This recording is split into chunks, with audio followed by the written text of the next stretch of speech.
Amigos, ¿qué tal? Es miércoles, es tiempo de ciencia. Como siempre, ya cercanos al verano, este verano que promete buena vacación, estamos con usted porque aún es tiempo de ciencia. Y el día de hoy vamos a hablar de un tema que, aunque complejo, mire usted, tiene que ver conmigo, con usted, con la gente. Este tema, que empieza en un estanque de acuicultura, seguramente le va a interesar.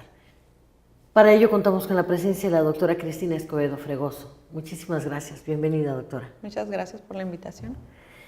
Doctora, sé que es un tema complejo, pero también sé que usted nos va a ayudar a dilucidar sobre el mismo. Vamos a hablar sobre epigenética en la acuicultura. Y tal vez nuestro público, que ya ha tenido algunos programas de introducción a la epigenética, todavía no alcanzan a entrever la importancia de esto. Y hablamos a partir de un proceso químico que llamamos metilación en el ADN. Así es. ¿Nos puede explicar cuál es la conexión con el tema y esto que llamamos metilación? Bueno, muchas gracias por la invitación. Vamos a hablar acerca de la epigenética. La metilación es un proceso en el cual un elemento químico se incorpora a una cadena de DNA. Principalmente es el proceso de metilación. Ahora, ¿por qué hablar de epigenética en este proceso? ¿No se da de forma natural y siempre? Sí, claro, siempre está la epigenética en todos los organismos, desde los humanos hasta los invertebrados. Sin embargo, los procesos de metilación son diferentes entre individuos, ¿no? Y no siempre ocurren igual, es decir, algunas cosas provocan que sea mayor o menor. Así es.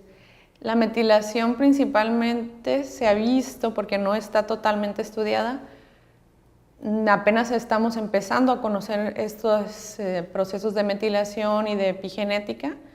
Vemos que la metilación ocurre principalmente, o sabemos en humanos que ocurre principalmente en las primeras etapas de desarrollo, ¿no?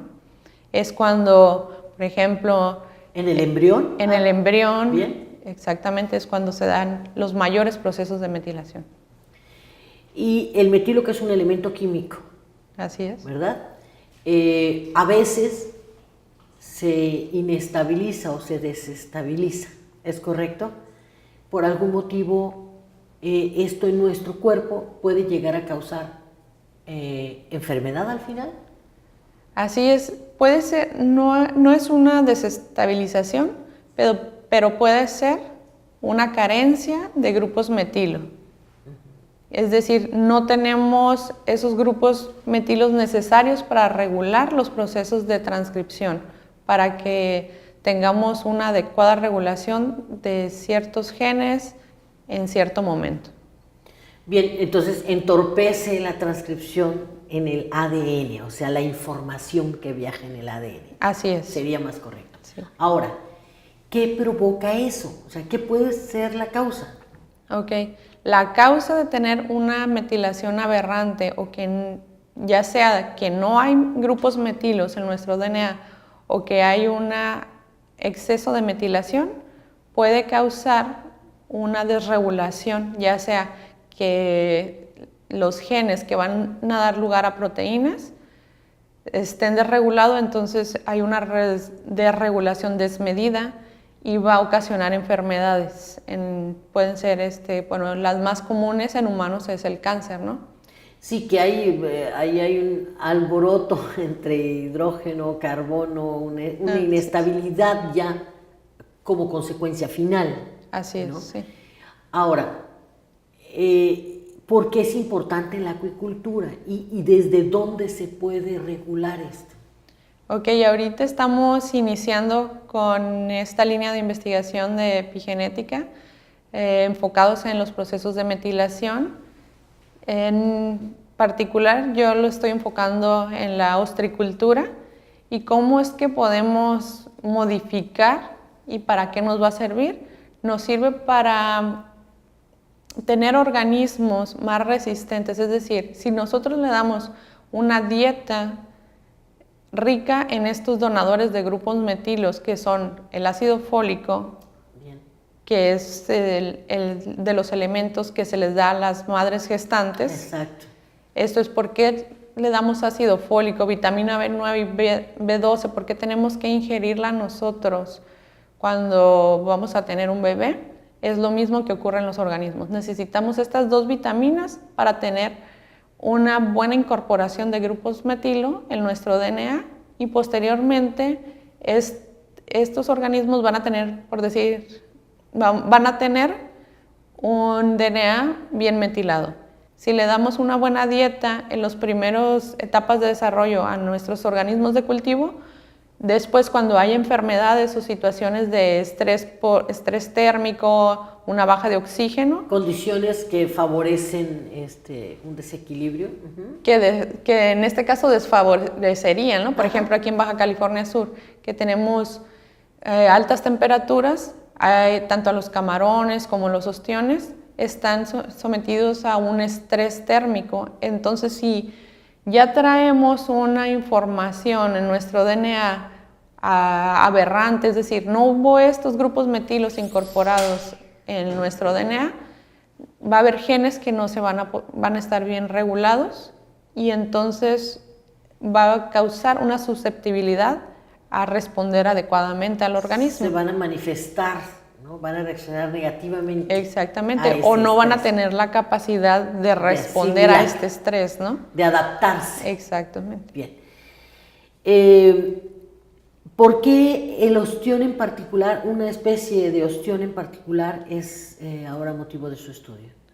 Ok, yo me estoy enfocando en el cultivo de el ostión Crassostrea gigas, que fue introducido en Baja California Sur. Esta especie de origen de Japón, pues se cultiva en aguas frías, pero aquí se introdujo y crece muy bien. Entonces decimos, bueno, ¿por qué no?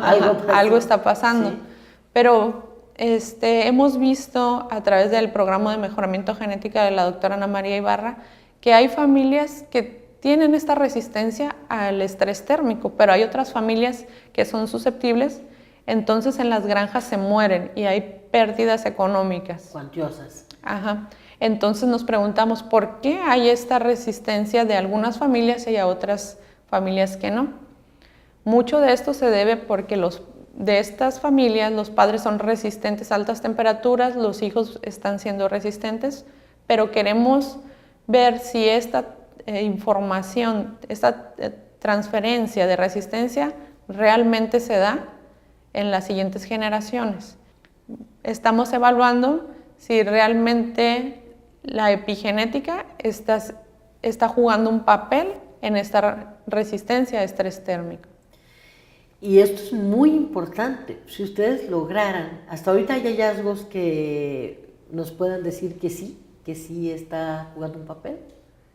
Pues ahorita se está iniciando con esta investigación. En unos años sabremos si la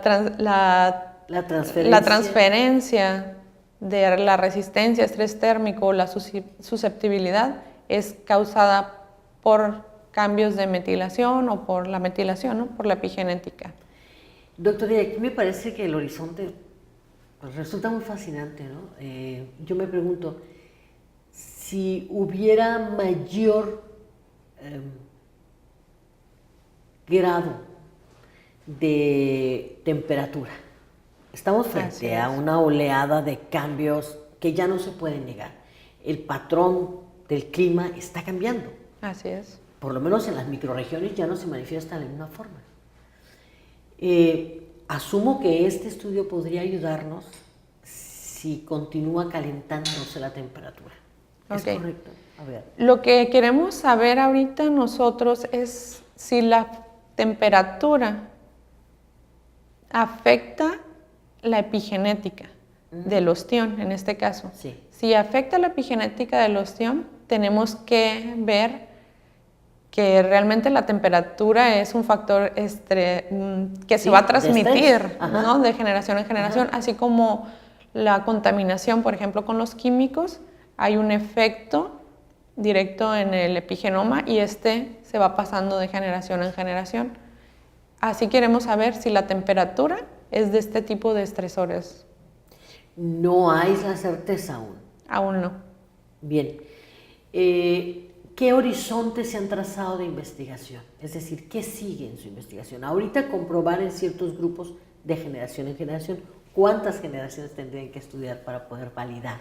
Pues ahorita nosotros vamos a estudiar 3 generaciones. Lo que queremos hacer es dar una dieta rica en donadores de estos grupos metilo al inicio del desarrollo, es decir, cuando la producción de ostión se tiene en laboratorio, todavía no sale a los cultivos, hay que darle una buena dieta y ver si la metilación es correcta, si hay modificaciones en los patrones de metilación, es decir, si le damos una dieta donde no tenga ácido fólico, no tenga vitamina B9, no tenga vitamina B12, si hay una baja sobrevivencia en el campo, ¿no?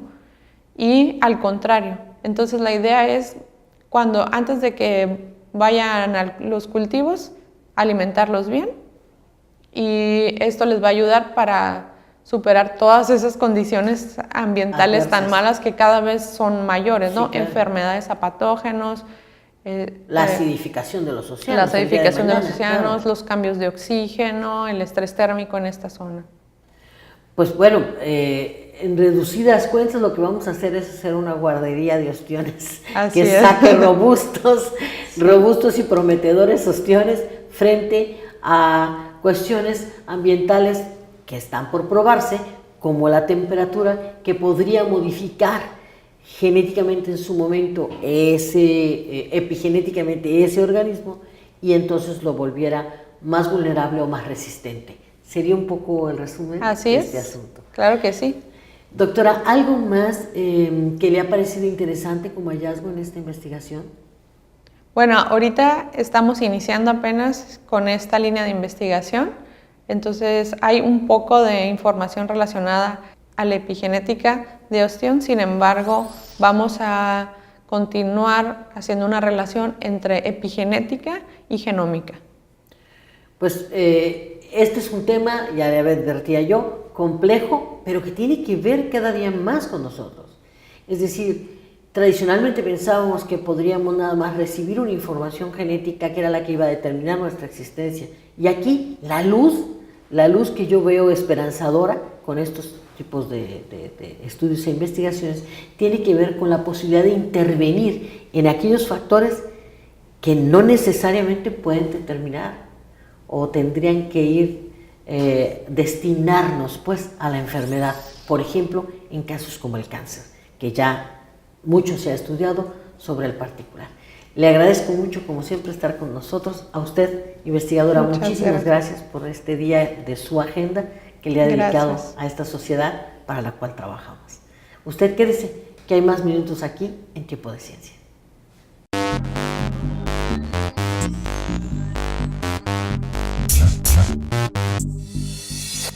Los bosques en cifras. Los bosques del mundo almacenan 289 gigatoneladas de carbono tan solo en su biomasa. La deforestación representa hasta el 20% de las emisiones de gases de efecto invernadero. Los 5 países con mayor riqueza forestal, la Federación de Rusia, Brasil, Canadá, Estados Unidos y China, representan más de la mitad de la superficie forestal total mundial. 10 países o territorios no tienen bosque alguno y otros 54 tienen bosques en menos del 10% de su superficie total. Las áreas protegidas establecidas legalmente cubren aproximadamente el 13% de los bosques del mundo. Los árboles más antiguos del mundo pueden alcanzar hasta los 4.600 años de edad. Contar con árboles en el lugar adecuado puede reducir el gasto de aire acondicionado al dar sombra a los edificios. Aproximadamente 14 millones de personas en todo el mundo tienen un empleo formal en el sector forestal. Muchas más dependen directamente de los bosques y de los productos forestales para su subsistencia. El 80% de los bosques del mundo son de propiedad pública. La madera no es el único recurso que se obtiene de los bosques. Cerca del 80% de la población en el mundo en desarrollo utiliza productos forestales no madereros para sus necesidades nutricionales y sanitarias y para obtener ingresos.